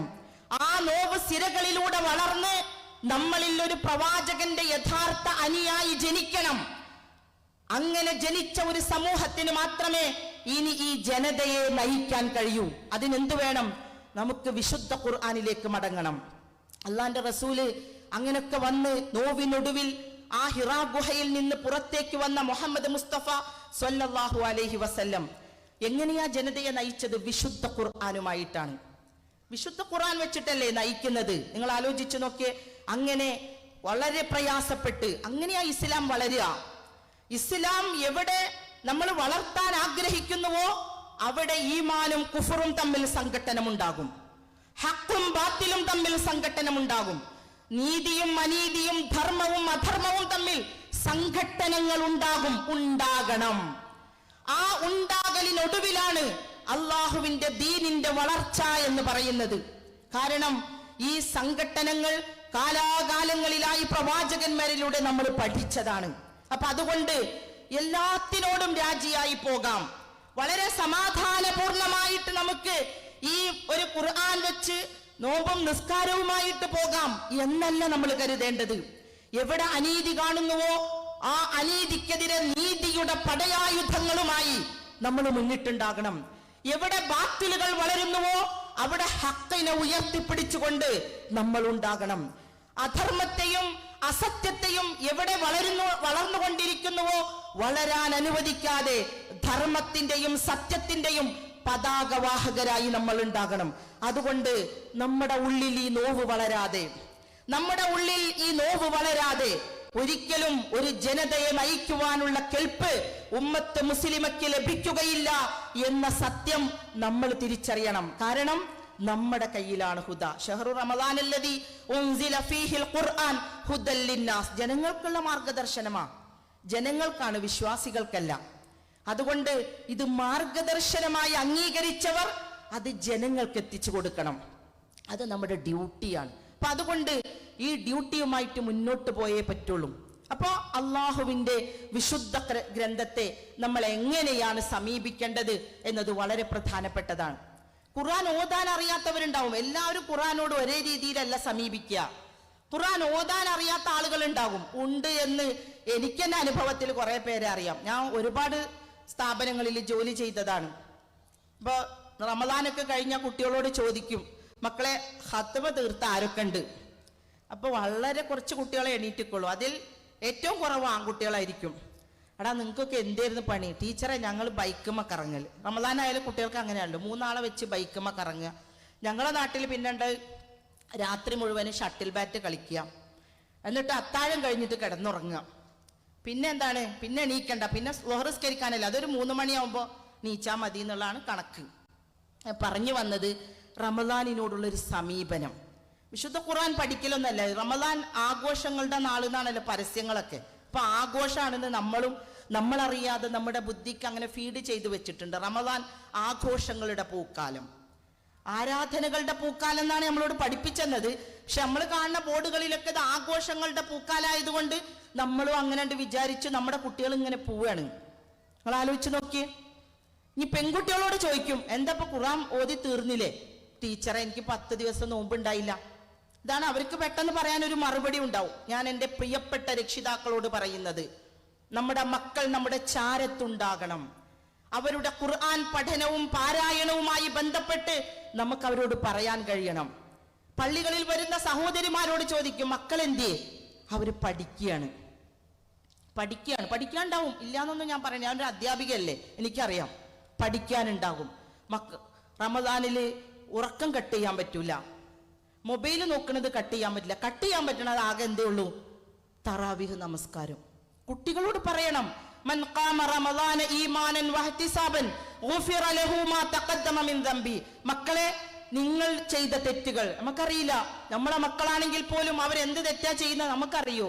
നമ്മളെ മനസ്സിലും നമ്മൾ അറിയാതൊക്കെ തെറ്റുകൾ സംഭവിക്കും. അതുകൊണ്ട് റമദാനിന്റെ രാത്രിയിൽ നിങ്ങൾ ഈമാനോടും പ്രതിഫലേച്ഛയോടും നിങ്ങൾ നിന്ന് നമസ്കരിച്ചാലേ നിങ്ങളുടെ പാപങ്ങൾ പൊറുക്കപ്പെടൂ. അത് ഉമ്മ നിസ്കരിച്ചിട്ടും ഉപ്പ നിസ്കരിച്ചിട്ടും കാര്യമില്ല. അതുകൊണ്ട് ഈ റമദാനിന്റെ തറാവീഹിനെ എങ്ങനെയാണ് നിങ്ങൾ നോക്കിക്കാണേണ്ടത് എന്ന് അവർക്ക് പറഞ്ഞു കൊടുക്കാൻ കഴിയണം. ഞാൻ എപ്പോഴും പറയുന്ന കാര്യം, വീടകങ്ങളിൽ ഇസ്ലാം സംസാര വിഷയമാകണം. നോമ്പിപ്പോ നമുക്ക് 8 എണ്ണമായിട്ടുണ്ട്. ഒരു പുനരാലോചനക്ക് സമയമായി. മക്കളോട് ചോദിക്കണം, എത്ര ജുസ് ഓതി തീർന്നിട്ടുണ്ട്? നമ്മളും പറയാം, ഞാൻ ഇത്ര ജുസ് ആയി, നിങ്ങൾ എത്ര ജുസ് ആയി? തറാവീഹിന് പോയിട്ടില്ലെങ്കിൽ ഇത്ര തറാവീഹ് കഴിഞ്ഞു, നിങ്ങൾ എത്ര തറാവീഹിനാ പോയത്? ഒരു റിമൈൻഡിന് സമയമായിട്ടുണ്ട്. അങ്ങനെ നമ്മൾ നമ്മുടെ കുട്ടികളെ ചേർത്ത് പിടിക്കണമെന്നാ ഞാൻ പറയുന്നത്. നിങ്ങൾ ആലോചിച്ച് നോക്കിയേ, ഗസയെ സംബന്ധിച്ചിടത്തോളം അവിടുത്തെ കുട്ടികൾ വിശപ്പും ദാഹവുമാണ് അവരുടെ മുന്നിൽ. വിശന്നാൽ തന്നെ നമുക്കറിയാലോ, പിന്നെ വേറെ എന്തെങ്കിലും ഒരു കാര്യം ചെയ്യാൻ പറ്റുമോ? പൈതാഹം എന്ന് പറഞ്ഞാൽ അത് മനുഷ്യനെ കീഴടക്കിയാൽ അവനൊന്നും ചെയ്യാൻ കഴിയില്ല. അറബിയിലൊരു ചൊല്ലുണ്ട്, വിശന്നിരിക്കുന്ന ആളോട് കൂടിയാലോചിക്കരുതെന്നാ. കാരണം എന്താ? നല്ല അഭിപ്രായങ്ങൾ പറയാൻ കഴിയില്ല. കാരണം വിശപ്പാണ് അയാളെ ഭരിച്ചുകൊണ്ടിരിക്കുക. അങ്ങനെ വിശപ്പും ദാഹവും അനുഭവിക്കുന്ന പിഞ്ചുമക്കൾ, അവർക്ക് വിശന്നും ദാഹിച്ചും തളർന്നൊന്ന് ഉറങ്ങാൻ വീടുണ്ടോ? അതും ഇല്ല. ഇനി വീടുമില്ല, ഭക്ഷണവുമില്ല, വെള്ളവുമില്ല, പോട്ടെ, അവർക്ക് സമാധാനമുണ്ടോ? അതുമില്ല. എപ്പോഴാണ് അവരുടെ മുമ്പിലേക്ക് ടാങ്കർ ലോറികൾ ഇറച്ചു കയറാന്ന് പറയാൻ പറ്റില്ല. അങ്ങനെയുള്ള പിഞ്ചു കുഞ്ഞുങ്ങൾ, അവരോട് സംസാരിക്കുന്ന വീഡിയോ നമുക്ക് കാണാൻ പറ്റും. സംസാരത്തിനൊടുവിൽ ആ കുട്ടികൾ എത്ര ആത്മവിശ്വാസത്തോടെയാണ് പറയുക, ഹസ്ബുനല്ലാഹ്, ഞങ്ങൾക്ക് അല്ലാഹ് മതി, നിഅമൽ മൗല വ നിഅമൻ നസീർ, എത്ര നല്ല ഉടമസ്ഥൻ, എത്ര നല്ല സഹായി. എങ്ങനെയായി പിഞ്ചു കുഞ്ഞുങ്ങൾക്ക് ഇത് പറയാൻ കഴിയുന്നത്? എത്ര ആത്മവിശ്വാസത്തോടെയാണ് അവർ പറയുന്നത്? നമ്മൾ ആലോചിക്കണ്ടേ? എന്താ കാരണം എന്ന് ചോദിച്ചാൽ, അവർ അവരുടെ കുഞ്ഞുങ്ങളെ പ്രസവിച്ച നാൾ തൊട്ട് അള്ളാഹുമായി കണക്ട് ചെയ്യാണ്. അവരുടെ കുട്ടികൾക്ക് പാല് ഫീഡ് ചെയ്യുമ്പോ, കുറുക്ക് ഫീഡ് ചെയ്യുമ്പോ എല്ലാം എന്താ ചെയ്യുന്ന? കുറുക്ക് കൊടുക്കുകയാണ്. പക്ഷെ അള്ളാഹുമായിട്ടാണ് കണക്ഷൻ. നമ്മള് കുട്ടികളെ കുളിപ്പിച്ച്, പെൺകുട്ടികളാണെങ്കിൽ കണ്ണെഴുതി ഇവിടെ ഒരു കുത്തിട്ടെടുത്ത്, ഇപ്പോഴത്തെ ഒരു ട്രെൻഡ് അനുസരിച്ച് ലിപ്സ്റ്റിക് ഇട്ട്, ഇങ്ങനെയാ കുട്ടികളെ ഇങ്ങനെ കൊണ്ടു നടത്തുക. പിന്നെ കണ്ടെഴുതുന്നതും പിന്നെ ഇവിടെ മോശമാണെന്നൊന്നും ഞാൻ പറയണില്ല, ഒക്കെ നിങ്ങൾ ചെയ്തു. പക്ഷേ അതൊക്കെ ചെയ്യുമ്പോഴും നമ്മുടെ കുട്ടികളുടെ ഉള്ളിൽ വളരുന്നത് ശരീരമാണ് പ്രധാനം എന്ന ഒരു ബോധമാണ്. നമ്മൾ പറയാതെ പറഞ്ഞു കൊടുക്കുന്നത്, നമ്മൾ അറിയാതെ പഠിപ്പിച്ചു കൊടുക്കുന്നത്, നമ്മൾ അറിയാതെ അവരുടെ ബോധമണ്ഡലത്തിലേക്ക് ഇട്ടുകൊടുക്കുന്നത്, മക്കളെ ഈ ശരീരമാണ് പ്രധാനം, ഇതിനെ അണിയിച്ചൊരുക്കി, ഇതിനെ മോഡലാക്കി, ഇതിനെ മനോഹരമാക്കിയിട്ടേ പുറത്തിറങ്ങാൻ പാടുള്ളൂ, അതിൽ ഒന്നുപോലും കുറവ് വരാൻ പാടില്ല എന്ന് നമ്മൾ ചെറുപ്രായത്തിലേ പഠിപ്പിക്കുന്നു. ശരീരപ്രധാനമായതുപോലെ നമ്മൾ നമ്മുടെ മക്കളുടെ ആത്മാവിന് പ്രാധാന്യം കൊടുത്തു. ആലോചിക്കണം. അവർക്ക് എന്തൊക്കെയാണോ വേണ്ടത് അതൊക്കെ വാങ്ങിക്കൊടുക്കും. ഒരു കുട്ടി ഓടിപ്പോയാൽ ഉമ്മയുടെയും വാപ്പയുടെയും ആത്മഗതമാണ്. എന്താ, അലമാര തുറന്നു നോക്ക്, എത്രമാത്രം ഡ്രസ്സാണ് അവൾ പറഞ്ഞതൊക്കെ ഞാൻ വാങ്ങിക്കൊടുത്തിട്ടുണ്ട്, അവളുടെ ആഗ്രഹങ്ങളൊക്കെ സാധിപ്പിച്ചു കൊടുത്തിട്ടുണ്ട്. നമ്മൾ ആലോചിക്കണ്ടേ, നമ്മുടെ മക്കൾ തന്നെയാ, പക്ഷേ അവർ അള്ളാഹുവിന്റെ സൃഷ്ടികളാണ്, നമ്മുടെ മക്കളാണ്. നമ്മുടെ അധീനതയിലാണെങ്കിൽ നമ്മളെക്കാൾ മുമ്പേ അവർ മരിക്കാൻ പാടില്ലല്ലോ, നമ്മളെക്കാൾ മുമ്പേ അവർ രോഗാവസ്ഥയിലാകാൻ പാടില്ലല്ലോ, നമ്മളെ ധിക്കരിച്ചുകൊണ്ട് അവർ ജീവിതത്തിൽ മറ്റ് ലോകങ്ങളിലേക്ക് പോകാൻ പാടില്ലല്ലോ. അപ്പൊ നമ്മുടെ മക്കളാണെങ്കിൽ പോലും അവർ സ്വതന്ത്രമായ സൃഷ്ടികളാണ്. ഖലീൽ ജിബ്രാൻ പറയുന്നുണ്ട്, അബ്നാഉക്കും ലൈസു അബ്നാഅക്കും, നിങ്ങളുടെ മക്കൾ പറഞ്ഞാണ്ടല്ലോ അതാ അവരുടെ മക്കളല്ല. നമ്മൾ ഭക്ഷണം കൊടുക്കുന്നു, അവർക്ക് വേണ്ട സാഹചര്യങ്ങൾ ഒരുക്കി കൊടുക്കുന്നു, ഒക്കെ കൊടുക്കുന്നുണ്ടെങ്കിലും അവരുടെ ചിന്ത സ്വതന്ത്രമാണ്. അതുകൊണ്ട് ആ ചിന്തയിലേക്ക് അള്ളാഹു എന്ന ബോധത്തെ ഇട്ടുകൊടുക്കേണ്ട ഉത്തരവാദിത്തമുള്ളവരാണ് നമ്മൾ രക്ഷിതാക്കൾ. കാലഘട്ടത്തിൽ സംഭവിച്ചു പോയത് അതാ. നമ്മൾ കുട്ടികളെ കുറ്റം പറയാ, എന്താ ഈ കുട്ടികൾക്ക് പറ്റിയത്? കുട്ടികൾക്ക് പറ്റിയതിനേക്കാൾ അപ്പുറത്ത് നമുക്കെന്താണ് സംഭവിച്ചത് എന്ന് ആലോചിച്ചു നോക്കണം. നിങ്ങൾ അള്ളാന്റെ റസൂലിനെ നോക്കിക്കോ. അള്ളാന്റെ റസൂല് എങ്ങനെയാ മോളോട് സംസാരിക്കുന്നത്, എങ്ങനെയാ പേരക്കുട്ടികളോട് സംസാരിക്കുന്നത്? പരലോകത്തെ കണക്ട് ചെയ്തുകൊണ്ടാണ്. പരലോകം കണക്ട് ചെയ്തിട്ടാ സംസാരിക്കേണ്ടത്. നമ്മുടെ മക്കളോടും പറയണം, മക്കളെ ഞങ്ങളെ ഏൽപ്പിച്ചു കഴിഞ്ഞു, യാ അയ്യുഹല്ലദീന ആമനു ഖൂ അൻഫുസകും വഅഹ്ലീകും നാറ, നിങ്ങളെയും നിങ്ങളുടെ കുടുംബത്തെയും നരകത്തിൽ നിന്ന് രക്ഷപ്പെടുത്തണം. ഡ്യൂട്ടി ഏൽപ്പിച്ചതാ, ഡ്യൂട്ടി ചെയ്യാതിരിക്കാൻ നിർവാഹമില്ല. അതുകൊണ്ട് നിങ്ങളോട് ചോദിക്കണം, നിങ്ങളോട് അന്വേഷിക്കണം, നിങ്ങളെ ഉപദേശിക്കണം, നിങ്ങളോട് ചിലപ്പോൾ ശകാരിക്കേണ്ടി വരും, നിങ്ങളോട് ദേഷ്യപ്പെടേണ്ടി വരും. അത് ഡ്യൂട്ടിയുടെ ഭാഗമാണ്. അത് ഉൾക്കൊള്ളാനുള്ള കഴിവിലേക്ക് നമ്മുടെ മക്കളെ വളർത്തിക്കൊണ്ടുവരണം, അല്ലാതെ രക്ഷയില്ല. അള്ളാന്റെ റസൂല് എങ്ങനെയാണ് ഈ ഇരുണ്ട യുഗത്തെ വളരെ മനോഹരമായ ഒരു ഉമ്മത്ത് മുസ്ലിമ, ഖൈറുൻ ഉമ്മത്ത്, ഉമ്മത്തൻ വസത്ത എന്ന നിലവാരത്തിലേക്ക് ഉയർത്തുന്നത് ഈ ഖുർആൻ വെച്ചിട്ടല്ലേ, ഈ ഖുർആനിന്റെ അധ്യാപനങ്ങൾ പഠിപ്പിച്ചു കൊടുത്തിട്ടല്ലേ? ആ ഖുർആൻ നമ്മുടെ കയ്യിലുണ്ടായിട്ട് നമ്മൾ അധപ്പതനത്തിലേക്ക് പോയിട്ടുണ്ടെങ്കിൽ ഖുർആനിനെ വേണ്ട വിധത്തിൽ ഉപയോഗപ്പെടുത്താത്തതാണ് അതിന്റെ കാരണം. അതുകൊണ്ട് വിശുദ്ധ ഖുർആനിലേക്ക് തിരിച്ചു വരണം. വിശുദ്ധ ഖുർആനിൽ തിരിച്ചു വരേണ്ടത് നമ്മുടെ വീടകങ്ങളിലേക്കായിരിക്കണം. മനോഹരമായ ഒരു വീടിനെ സംബന്ധിച്ച് അല്ലാഹു സുബ്ഹാനഹു വ തആല സൂറത്ത് റാഅദിൽ പറയുന്നുണ്ട്, ജന്നാത്തു അദൻ, നമുക്കറിയാം സ്വർഗീയാരാമങ്ങൾ, യദ്ഖുലൂനഹ, അവിടേക്ക് സത്യവിശ്വാസികൾ പ്രവേശിക്കും. സത്യവിശ്വാസികൾ തന്നെ സ്വർഗത്തിൽ പ്രവേശിക്കുക. എങ്ങനെ അവരുടെ കൂടെ ആര് പ്രവേശിക്കും എന്നുള്ളതാണ്. നമ്മളൊക്കെ സത്യവിശ്വാസികളാണ്, നമ്മൾ പ്രവേശിക്കുകയാണേ, നമ്മുടെ കൂടെ ആര് പ്രവേശിക്കും? അള്ളാഹു പറയുന്നു, വമൻ സ്വലഹ മിൻ ആബാഇഹിം വഅസ്വാജിഹിം വദുരിയാതിഹിം, ആരൊക്കെ പ്രവേശിക്കും? അവരുടെ സച്ചരിതരായ മാതാപിതാക്കൾ, അവരുടെ സച്ചരിതരായ ഇണകൾ, അവരുടെ സച്ചരിതരായ സന്താനങ്ങൾ. ഒറ്റ കണ്ടീഷൻ, സ്വാലിഹായിരിക്കണം. മക്കൾ സ്വാലിഹാകണം, മാതാപിതാക്കൾ സ്വാലിഹാകണം, ഇണകളും സ്വാലിഹായിരിക്കണം. എങ്കിൽ അവരെല്ലാവരും നമ്മുടെ കൂടെ സ്വർഗത്തിൽ ഉണ്ടാകും. ആരാണ് ഇവരെ സ്വർഗത്തിൽ സ്വാലിഹാക്കുക? അതാണല്ലോ നമ്മളെ മുന്നിലുള്ള ചോദ്യം. മക്കൾ സ്വാലിഹാകണം, ആര് സ്വാലിഹാക്കും? നമ്മുടെ ഇണ സ്വാലിഹായിരിക്കണം, ആരാണ് സ്വാലിഹാക്കുക? നമ്മൾ ചെയ്യേണ്ട പണി തന്നെയാണ് ഇത് ചെയ്യാൻ. സമൂഹം നമ്മളെ മക്കളെ സ്വാലിഹാക്കുവോ? നമ്മുടെ ഇണയെ സ്വാലിഹാക്കുന്നതിൽ സമൂഹത്തിനാണോ പങ്ക്? അപ്പോ സ്വാലിഹാക്കുക എന്ന് പറയുന്ന പണി നടക്കേണ്ട ഇടമാണ് വീടകം എന്ന് പറയുന്നത്. അല്ലാഹു പറയാണ്, അങ്ങനെ എല്ലാവരും പ്രവേശിക്കും. വൽ മലായികത്തു യദ്ഖുലൂന അലൈഹിം മിൻ കുല്ലി ബാബ്, സ്വർഗത്തിന്റെ എല്ലാ കവാടങ്ങളിലൂടെയും മലക്കുകളും അവരോടൊപ്പം പ്രവേശിക്കും. എന്തിനാ മലക്കുകൾ പ്രവേശിക്കുന്നത്? കാരണം അള്ളാഹുവിൻ്റെതാണ് സ്വർഗം. നമുക്ക് തരാമെന്ന്, അനന്തരമായി തരാം എന്നത് അള്ളാഹുവിന്റെ വാഗ്ദാനമാണ്. അപ്പൊ അള്ളാഹിന്റെ സ്വർഗത്തിലേക്ക് എത്തുന്ന അള്ളാഹുവിന്റെ അടിമകളെ സ്വീകരിക്കാൻ അള്ളാഹു നിയോഗിച്ച മലക്കുകൾ നമ്മുടെ കൂടെ പ്രവേശിക്കാം. സലാമുൻ അലൈക്കും ബിമാ സ്വബർത്തും, അങ്ങനെ പറഞ്ഞിട്ടാ പ്രവേശിക്കുന്നത്. നിങ്ങൾ ക്ഷമിച്ചതുകൊണ്ട് നിങ്ങൾക്ക് സമാധാനം. നമ്മളൊരു കുടുംബം ഉണ്ടാക്കാൻ കുറെ ക്ഷമിച്ചിട്ടുണ്ട്. കുട്ടികളോടും പറയണം. നിങ്ങൾക്ക് ചിലപ്പോ ഞങ്ങൾ പറയുന്നത് ഭയങ്കര ഇറിറ്റേറ്റഡ് ആയിരിക്കും. എപ്പോഴും ഉമ്മാക്ക് ഇത് പറഞ്ഞുകൊണ്ടിരിക്കണം. വാപ്പ ഇങ്ങനെ എന്നെ പറഞ്ഞുകൊണ്ടിരിക്കുള്ളൂ. സലാമുൻ അലൈക്കും ബിമാ സ്വബർത്തും. അങ്ങനെ നമ്മൾ ആ വീടിനകത്തെ മാതാപിതാക്കളുടെ ചില സ്വരവ്യതിയാനങ്ങളെ നിങ്ങൾ ക്ഷമിച്ചിട്ടുണ്ടോ? അതിന് സമാധാനം സ്വർഗത്തിലുണ്ട്. മക്കളെ പലതും നമ്മൾ പറയുമ്പോൾ പലതും അവർ കേൾക്കാതെ വരും. നമുക്കും ചിലപ്പോ ഇറിറ്റേഷൻ ഒക്കെ ഉണ്ടാകും. സലാമുൻ അലൈക്കും ബിമാ സ്വബർത്തും. ആയത്ത് അവസാനിക്കുന്നത് ഫനിഅമ ഉഖബദ്ദാർ. എത്ര നല്ല മനോഹരമായ പര്യവസാനമാണ് ആ ഭവനം എന്ന് പറയുന്നത്. നമ്മളെ സംബന്ധിച്ചിടത്തോളം ഇത് നമ്മുടെ പണിയാണ്. നമ്മളെ ഭൂമിയിൽ അല്ലാഹു സുബ്ഹാനഹു വ തആല നമുക്ക് തന്ന കുടുംബത്തെ നമ്മൾ ചേർത്ത് നിർത്തണം. റമദാൻ കുറെയൊക്കെ വീടിനകത്ത് ഒരുമിച്ച് കൂടാൻ ഒരുപാട് സമയവും സന്ദർഭവും ഒത്തുവരുന്ന ഒരു സമയമാണ് റമദാൻ എന്ന് പറഞ്ഞാൽ. കാരണം നോമ്പ് തുറക്കുമ്പോൾ എല്ലാവരും വീട്ടിനകത്തുണ്ടാകും. തറാവീഹ് കഴിഞ്ഞാൽ എല്ലാവരും വീട്ടിലേക്ക് വരും. കാരണം ഫുഡ് കഴിക്കാൻ. അപ്പൊ ഫുഡ് കഴിക്കാൻ ഒരു മേശയ്ക്ക് ചുറ്റുമിരിക്കുന്ന പല സന്ദർഭങ്ങളും ഒരുമിച്ച് വരും. അത്താഴത്തിന്റെ സമയം വരും. അപ്പൊ നമ്മൾ കുടുംബമായിട്ട് ഏറെക്കുറെ ഒരുമിച്ചിരിക്കുകയും ഒരുമിച്ച് വിഭവങ്ങൾ പങ്കിടുകയും ഒരുമിച്ച് സംസാരിക്കുകയും സന്തോഷം പങ്കിടുകയും ചെയ്യുന്ന ഒരു അസുലഭാവസരം കൂടിയാണ് യഥാർത്ഥത്തിൽ റമദാൻ എന്ന് പറയുന്നത്. അപ്പൊ അതുകൊണ്ട് ആ റമദാനിൽ നമ്മളെ കുടുംബാംഗങ്ങളൊക്കെ ഉണ്ടാകുമ്പോ ഈ കുടുംബത്തെ ഇങ്ങനെ കൊണ്ടുപോകാനാണ് ആഗ്രഹിക്കുന്നത് എന്നൊരു വർത്തമാനം നമ്മുടെ അടുത്ത് നിന്ന് വരണം.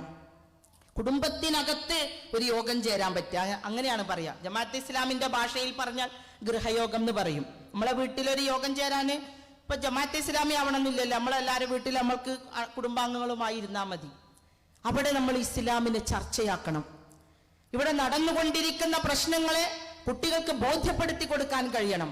അവരെ അള്ളാഹുവിന്റെ ദീനിലേക്ക് കൂട്ടിക്കൊണ്ടുവരാൻ നമുക്ക് കഴിയണം. അവസാനം നമ്മുടെ കുടുംബത്തിനകത്ത് നമ്മൾ നടത്തുന്ന പ്രാർത്ഥനയുണ്ടല്ലോ, ആ ഗൃഹയോഗത്തിനൊടുവിൽ മാതാവോ പിതാവോ പ്രാർത്ഥിക്കും. എന്താ പ്രാർത്ഥിക്കുന്നത്? നമുക്ക് നമ്മുടെ എല്ലാ ആശകളും ആശങ്കകളും പ്രശ്നങ്ങളും പ്രതീക്ഷകളും സ്വപ്നങ്ങളും വേവലാതികളും എല്ലാം പ്രാർത്ഥനകളായി നമ്മുടെ കുടുംബത്തിനകത്ത് ഒഴുകിപ്പരക്കണം.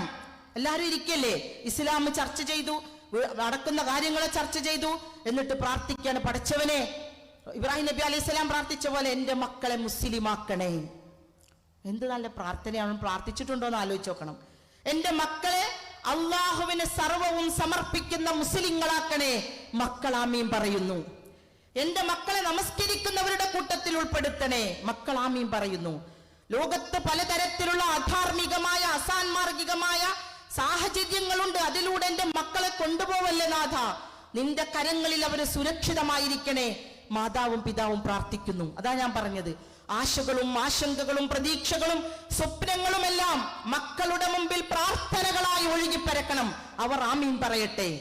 അങ്ങനെ വീടിന്റെ അകത്തളങ്ങളെ ഇസ്ലാമികമാക്കാനുള്ള ഒരു സുവർണാവസരം കൂടിയായി റമദാനിനെ നമുക്ക് ഉപയോഗിക്കാൻ കഴിയണം. നേരത്തെ ശിഹാബ് സാഹിബ് പറഞ്ഞതുപോലെ തന്നെ അവിടെ കണ്ണീര് വരും. കണ്ണീര് വരണം. കണ്ണീര് വരുന്നത് കൊണ്ടാണല്ലോ നബി സല്ലല്ലാഹു അലൈഹി വസല്ലമയുടെ പാരായണത്തെ കുറിച്ച് മുത്തറഫ് ബിൻ അബ്ദുല്ല റളിയല്ലാഹു അൻഹു പറയുന്നുണ്ട്, റഅയ്തു റസൂലല്ലാഹി സ്വല്ലല്ലാഹു അലൈഹി വസല്ലം യുസല്ലി, നബി നമസ്കരിക്കുന്നത് ഞാൻ കണ്ടിട്ടുണ്ട്. വലിസ്വദിരിഹി അസീറുൻ കഅസീരി ദിഹാമിനൽ ബുക്കാ, കരച്ചിൽ കൊണ്ട് അദ്ദേഹത്തിന്റെ ഉള്ളിൽ നിന്ന് കല്ല് പൊടിയുന്നത് പോലെയുള്ള തേങ്ങൽ ഞങ്ങൾ സ്വഹാബിമാർക്ക് കേൾക്കാമായിരുന്നു. പ്രാക്ടീസ് ചെയ്യണം. ഇസ്ലാം എന്ന് പറഞ്ഞാൽ ഒരു പ്രാക്ടീസിങ് റിലീജിയനാണ്. പ്രാക്ടീസ് ചെയ്തുണ്ടാക്കേണ്ട ഒരു മതത്തിന്റെ പേരാണ്. നമ്മൾ സാധാരണ മറ്റ് മതങ്ങളെ പോലെ ഇസ്ലാമിനെ കാണാൻ കഴിയില്ല. ഇപ്പോ മറ്റൊരു മതത്തെ കുറിച്ച് നമ്മൾ പറയുകയാണെങ്കിൽ, ഇപ്പൊ ഞാൻ വേറൊരു മതത്തിലേക്ക് എനിക്ക് പോകണം എന്ന് തോന്നിയാൽ ജസ്റ്റ് എന്റെ ഡ്രസ് കോഡ് ഒന്ന് മാറ്റണം, പേര് ഒന്ന് മാറ്റിയാൽ മതിയാകും. പക്ഷെ ഒരാള് ഇസ്ലാമിനകത്തേക്ക് കടക്കണമെങ്കിൽ എന്തു വേണം? ആദ്യം അശ്ഹദു അല്ലാ ഇലാഹ ഇല്ലല്ലാഹ് എന്ന് ചൊല്ലാൻ പഠിക്കണ്ടേ? പഠനമാണ്. അത് പ്രാക്ടീസ് ചെയ്ത് ചൊല്ലി പഠിച്ചു വേണം അയാൾക്ക് ഷഹാദത്ത് കലിമ ചൊല്ലണം എന്നുണ്ടെങ്കിൽ. ബാങ്ക് കേൾക്കുന്നു, എന്തു വേണം? ബാങ്ക് കേൾക്കുമ്പോ സ്വാഭാവികമായും ഉളു എടുക്കാൻ പഠിക്കണം. ഏറ്റവും ചുരുങ്ങിയത് ഒരു ഫാത്തിഹയെങ്കിലും ചൊല്ലാൻ പഠിക്കണം. എല്ലാം വരുന്നത് പഠനമാണ്. അപ്പോ ഇസ്ലാം എന്ന് പറഞ്ഞാൽ നമ്മൾ കേവലം ചില ആചാരങ്ങളുടെ, അനുഷ്ഠാനങ്ങളുടെ, മാമൂലുകളുടെ, വിശ്വാസങ്ങളുടെ മാത്രം ഒരു മതമായിട്ട് നമ്മൾ അതിനെ പരിവർത്തിപ്പിക്കരുത്. അതൊരു പഠനത്തിന്റെ കൂടി മേഖലയാണ്. നമ്മുടെ ജീവിതത്തിന്റെ എല്ലാ തലങ്ങളെയും ഇസ്ലാമികവൽക്കരിക്കുക, ജീവിത വ്യവസ്ഥയെ ഇസ്ലാമികമാക്കുക എന്നതിന്റെ പരിശീലനമാണ് യഥാർത്ഥത്തിൽ ഈ അള്ളാഹുവിന്റെ ദീൻ എന്ന് പറയുന്നത്. അപ്പൊ ആ പരിശീലനത്തിന് ചില ആരാധനകൾ വേണം. അതിൽ റമദാനിലെ നോമ്പ് വളരെ പ്രധാനപ്പെട്ടതാണ്.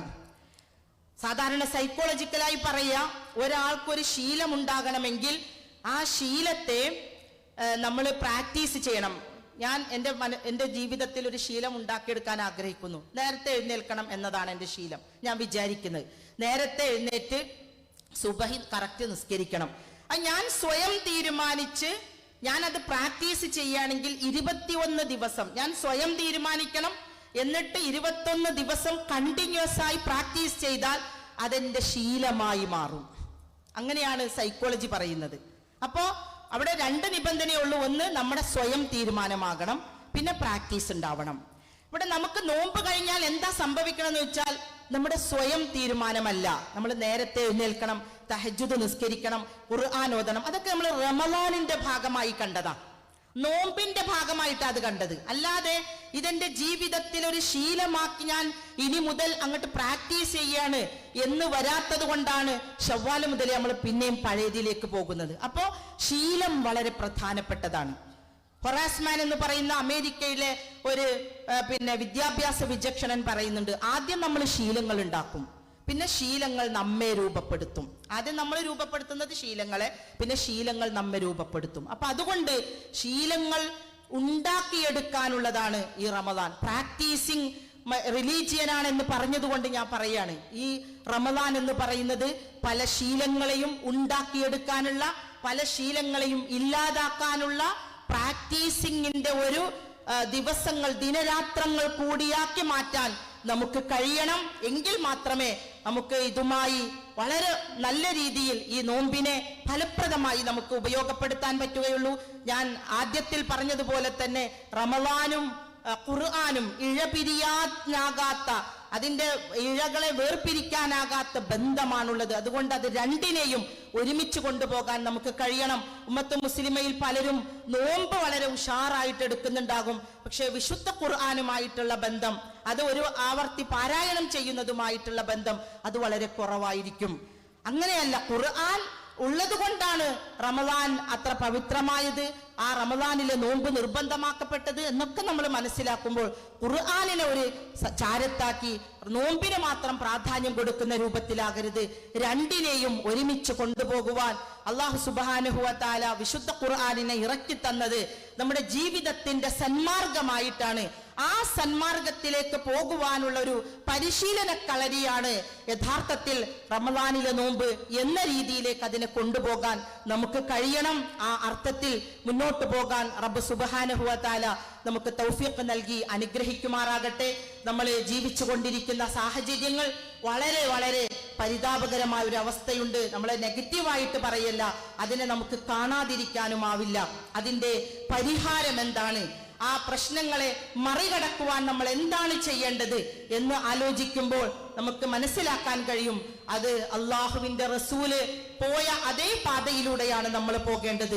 ആ പാത ഏതാണെന്ന് ചോദിച്ചാൽ വിശുദ്ധ ഖുർആനിനെ പഠിച്ച്, വിശുദ്ധ ഖുർആനിനെ പഠിപ്പിച്ചു കൊടുത്ത്, വിശുദ്ധ ഖുർആനിന്റെ കൽപ്പനകളെ ഒരു അണുവിട പോലും തെറ്റാതെ നമ്മുടെ ജീവിതത്തിൽ, നമ്മുടെ ജീവിതത്തിന്റെ എല്ലാ മേഖലകളിലും അതിനെ പ്രാവർത്തികമാക്കിക്കൊണ്ടുള്ള ഒരു ഇസ്ലാമികമായ കുടുംബാന്തരീക്ഷങ്ങൾ നിലനിന്നാൽ സമൂഹത്തെ നമുക്ക് വളരെ വേഗം നന്നാക്കിയെടുക്കാൻ കഴിയും. പക്ഷേ അതിന് നമുക്ക് ഐക്യമുണ്ടാവേണ്ടതുണ്ട്. നമ്മെ സംബന്ധിച്ചിടത്തോളം അതിന് നല്ല നേതൃത്വങ്ങൾ ഉണ്ടാവേണ്ടതുണ്ട്. നമുക്കറിയാം, ഇപ്പോ നമ്മുടെ പ്രശ്നങ്ങളായാൽ പോലും നമ്മൾക്കറിയാം, മുസ്ലിങ്ങളുമായി ബന്ധപ്പെട്ട വഖഫ് പോലെയുള്ള പ്രശ്നങ്ങൾ, എല്ലാത്തിലും നമ്മൾ തന്നെ ഐക്യപ്പെടാത്തൊരവസ്ഥയാണ്. മുസ്ലിങ്ങളുടെ ഈ അനൈക്യമാണ്, മുസ്ലിങ്ങൾക്കിടയിലുള്ള ഇത്തരത്തിലുള്ള അസ്വാരസ്യങ്ങളാണ് മറ്റുള്ളവർ മുതലെടുക്കുന്നത് എന്നത് നമുക്കിപ്പോഴും തിരിച്ചറിയാൻ കഴിയാത്ത ഒരു വേദനയായി നമ്മുടെ മനസ്സുകളിൽ അവശേഷിക്കുന്നുണ്ട്. നമ്മൾ മറ്റ് സമുദായങ്ങളെ നോക്കുക, നമ്മളെപ്പോലെ തന്നെ വേദഗ്രന്ഥം ലഭിക്കപ്പെട്ട ക്രിസ്ത്യാനികളിൽ എത്ര വിഭാഗങ്ങളുണ്ട്? 7-8 വിഭാഗങ്ങൾ നമുക്ക് എണ്ണി തന്നെ പറയാൻ പറ്റും. പക്ഷേ അവരാരും മൈക്ക് കെട്ടി മറ്റേ വിഭാഗത്തെ കുറിച്ച് പറയാൻ ബൈബിൾ ഉപയോഗപ്പെടുത്താറില്ല. അവർ അവരവരുടേതായ രൂപത്തിൽ അവർ ജീവിച്ചു കൊണ്ടിരിക്കുന്നു എന്ന് മാത്രം. പക്ഷേ നമ്മൾ ഇസ്ലാം മനസ്സിലാക്കാത്ത ആളുകളുടെ മുന്നിൽ മൈക്ക് കെട്ടിയിട്ട് എല്ലാവരും ഒരേ ഖുർആൻ വെച്ചുകൊണ്ട്, ഒരേ ആയത്തുകളെ മുന്നിൽ വെച്ചുകൊണ്ട് പലതും പറഞ്ഞുകൊണ്ടിരിക്കുമ്പോൾ ഞാൻ നമ്മുടെ പ്രാർത്ഥനകളിൽ ഉണ്ടായിരിക്കാൻ പറയാണ്, ഈ ഉമ്മത്ത് മുസ്ലിമക്ക് നല്ല ഐക്യമുള്ള ഒരു നേതൃനിര ഉണ്ടാവുക, ഉമ്മത്ത് മുസ്ലിമക്ക് ഐക്യത്തോടു കൂടി മുന്നോട്ട് പോവുക. ഈ കാലഘട്ടത്തിൽ എല്ലാവരും അനുഭവിച്ചു കൊണ്ടിരിക്കുന്ന അശാന്തികളെ മറികടക്കുവാൻ ഈ വിശുദ്ധ ഖുർആൻ വെച്ചുകൊണ്ട്, വിശുദ്ധ ഖുർആനാകുന്ന നൂറിനെ, അല്ലാഹു സുബ്ഹാനഹു വ തആല നൂറാണ്, വിശുദ്ധ ഖുർആൻ നൂറാണ്, ലോകാനുഗ്രഹിയായ പ്രവാചകനും നൂറാണ്. 3 പ്രകാശങ്ങൾ നമ്മുടെ കയ്യിലുണ്ടായിട്ട് അതിന്റെ വിശ്വാസികളാണ് എന്ന് നമ്മൾ സ്വയം പ്രഖ്യാപിച്ചിട്ടും ആ നൂറ് കിട്ടാത്തവനെ പോലെ നമ്മൾ ഇരുട്ടിൽ തപ്പിത്തടയുകയാണ് എന്നൊരു ആയത്ത് സൂറത്തുൽ അൻആമിലുണ്ട്. ഇനി അതിലേക്ക് ഞാൻ വിശദീകരിക്കുന്നില്ല. അതുകൊണ്ട് നമ്മൾ കുറച്ചുകൂടി നമ്മളെ കുറിച്ച് ബോധവാന്മാരാവുക, നമ്മളെ ഏൽപ്പിച്ചിട്ടുള്ള ഉത്തരവാദിത്തങ്ങളെ കുറിച്ച് നമുക്ക് ഉത്തരവാദിത്ത ബോധമുള്ളവരാവുക. നമ്മളെ നയിക്കേണ്ടത് വിശുദ്ധ ഖുർആനാണെന്നും അതിന്റെ പഠനത്തെക്കുറിച്ചും പാരായണത്തെക്കുറിച്ചുമുള്ള നമ്മുടെ കാഴ്ചപ്പാടുകൾ, അതിനോടുള്ള നമ്മുടെ സമീപനങ്ങൾ, അതിൽ കാതലായ മാറ്റങ്ങൾ നമ്മൾ വരുത്തുക. അങ്ങനെ അല്ലാഹു സുബ്ഹാനഹു വ തആല നമുക്ക് തന്ന ആയുസ് വളരെ പരിമിതമായ ആയുസ്, അതിൽ തന്നെയും വളരെ പരിമിതമായ നമ്മുടെ ആരോഗ്യം, അത് അള്ളാഹുവിന്റെ ദീനിന്റെ മാർഗത്തിൽ സമർപ്പിക്കുവാനും അള്ളാഹുവിന്റെ ദീനിന്റെ ആ പ്രകാശത്തെ ഉയർത്തുവാനും നമുക്ക് പരിശ്രമിക്കുവാൻ റബ്ബ് സുബ്ഹാനഹു വ തആല തൗഫീഖ് നൽകി അനുഗ്രഹിക്കുമാറാകട്ടെ. നമുക്ക് തന്നിട്ടുള്ള എല്ലാ കഴിവുകളും അള്ളാഹുവിന്റെ ദീനിന്റെ മാർഗത്തിൽ ഉയർത്തുവാനും അതിനുവേണ്ടി ചെലവഴിക്കുവാനും പടച്ച തമ്പുരാൻ നമുക്ക് തൗഫീഖ് നൽകട്ടെ. മനുഷ്യരെന്ന നിലയ്ക്ക് നമ്മളിൽ നിന്ന് വന്നു പോയിട്ടുള്ള എല്ലാ തെറ്റുകുറ്റങ്ങളും പടച്ച തമ്പുരാൻ നമുക്ക് ഈ അനുഗ്രഹീതമായ മാസത്തിന്റെ പവിത്രത കൊണ്ട് നമുക്കതെല്ലാം അള്ളാഹു പുറത്ത് മാപ്പാക്കി തരുമാറാകട്ടെ. اللهم ربنا تقبل منا دعاءنا وصلاتنا وصيامنا وتخشعنا وتضرعنا وتمم تقصيرنا وسائر أعمالنا وتلاوة قرآننا إنك أنت السميع العليم وتب علينا إنك أنت التواب الرحيم واغفر لنا يا غافر المذنبين آمين آمين برحمتك يا أرحم الراحمين صلى الله على سيدنا محمد وعلى آله وصحبه وسلم. السلام عليكم ورحمة الله وبركاته.